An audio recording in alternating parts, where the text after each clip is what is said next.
Yo, what is going on YouTube? It is your boy Mayflower, and as always, I hope all you guys are having a great day. So for today's video, we're going to be doing something a little bit different. I know most of you guys are probably subscribing to me for dance music related stuff, but today I'm going to show you guys a totally different side of music that I also produce, and that is film scores or orchestral productions. I usually make this music when I need a break from electronic music because I hear that kind of like 24/7 every day, and it's kind of just like a nice break from all the routines I get into. And in terms of production, obviously they're totally different. One's electronic, one's completely organic, and I think that's what I like so much about producing stuff like this. It just gives you like a whole new perspective of what type of music you can make, and I think that's really cool, and that's why I make so much of it. And one other thing, so usually when I make a video for you guys, I just turn the camera on and I kind of make the song in the 1 to 2 hours or however long it takes to make. But for this video, I'm going to show you guys an actual project I've been working on, or at least something I've spent more than 2 hours on. But I'm still going to show you guys the process and what it took for me to make this kind of like film score Hans Zimmer type thing. I don't know what I'm going to title this video. So anyways, yeah, that's the plan for today. I'm going to show you guys a film score that I wrote, and hope you guys enjoy the video, and we're just going to jump right into it. So let's go. Alright, so you guys probably already know we're about to lay down some chords. I have a pretty set in stone way that I make music, and doing chords is pretty much the quickest way to establish an idea for me. And when you make good chords, you can feel what kind of song it's going to be before you even start, so I just like doing that first. So just from thinking about that, I kind of came up with this weird little progression.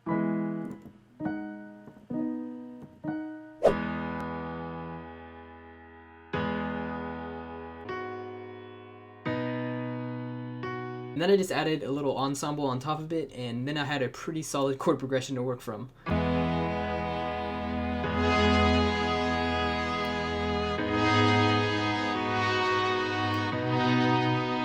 So just from me messing around with those chords, I kind of got a weird idea for the beginning. I wanted to start it off like super basic and simple. So I just took one of the root notes and just repeated it 4 times, and then I came down to these velocities and I made them go down, and then I just came over here and created like an automation clip for the panning. If you don't know what panning is, it's just when you have 2 speakers, you can make one sound come out of the left one or the right one or whatever you want. It's just so they're not on the same speaker at the same time. And sometimes if you use it right, it can create like a cool little effect. So now if you have headphones on, you can hear the notes shifting side to side.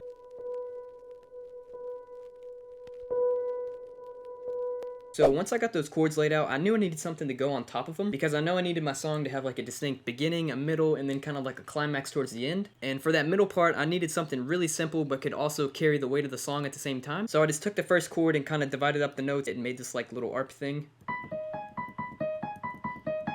And a lot of people would look over stuff like that. Like, that's just 3 notes put together in a little arp, and it kind of carries the entire middle part of my track. And then that eventually turned into this.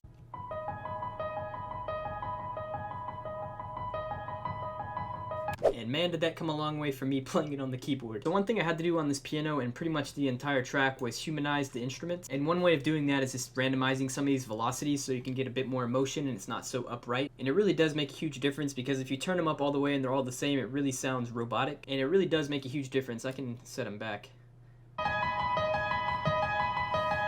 And the next thing I did was take that same pattern and I pasted them over to the strings. And when you're using any type of bowed instruments in one of your songs, these velocities really do get put to good use. Because if you've ever heard anyone play in real life, you know those notes like vary in between like a lot.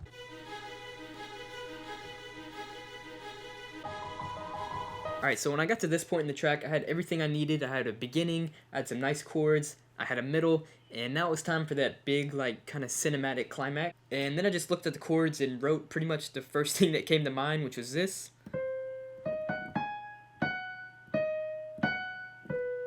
So yeah, obviously a super basic melody, but I liked it for some reason.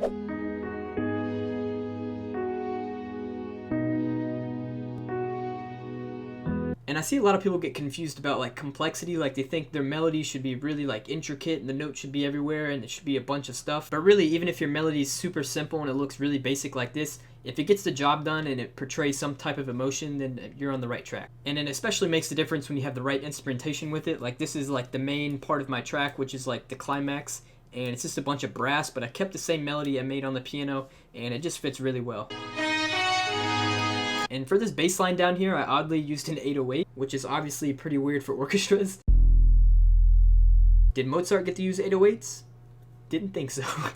I feel like it's been like 5 years since I've used these cashmere sound effects. Alright, so the last thing I wanted to show you guys before I play the song is this weird serum patch I made. And this is why I tell a lot of people to at least try to make their own sounds, because this was a complete accident. And this was actually the first thing I made, and it kind of led to me making the rest of the song. So it kind of just sparked an entire idea, which is pretty cool. And honestly, I was just messing around. I turned both of the oscillators off, I turned the sub on, and then obviously you'll have the sub frequencies. And then I came over to the effects and I just randomly turned on the dimension in the chorus, and that actually created like a cool little pad sound.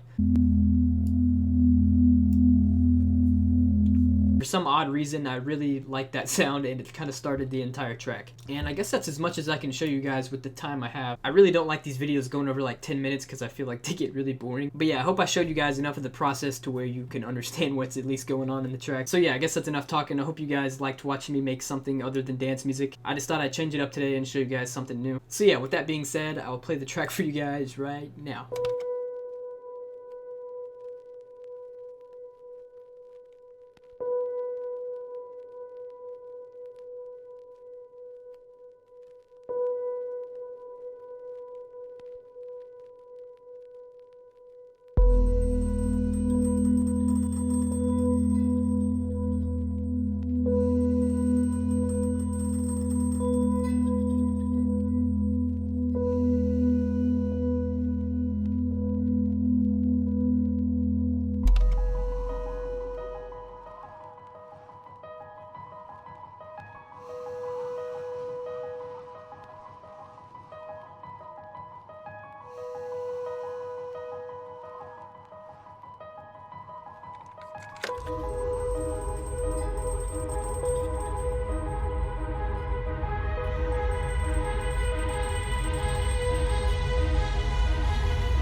Alright guys, thank you so much for watching if you made it to the end, and I hope you guys enjoyed the video. I never really planned on showing you guys this type of music that I make, but I thought maybe some of you guys would find it interesting. And if you're an EDM producer and you've never tried to make an orchestral or film score type production, I definitely recommend it. It's a great skill to have, and it's pretty fun as well. And who knows, maybe you'll really like it and you'll go down a totally different path, I don't know. So yeah, make sure you guys drop a comment down below. I'd love to hear what you guys thought about the video or whatever you want to say. I really do read every single comment, and I appreciate all the feedback you guys give me. A lot of you guys DM me on Instagram and Twitter, and I love reading those as well. I just want you guys to know that I'm super thankful for you guys subscribing to this channel and leaving comments. It's super cool, so thank you guys for that. But anyways, I think that's gonna do it for this video, boys. I hope you guys liked watching me make some type of obscure genre you probably weren't interested in. I hope you all have a great rest of the day. Go out and produce some music of your own, and I'll catch you guys in the next one. Peace out, guys.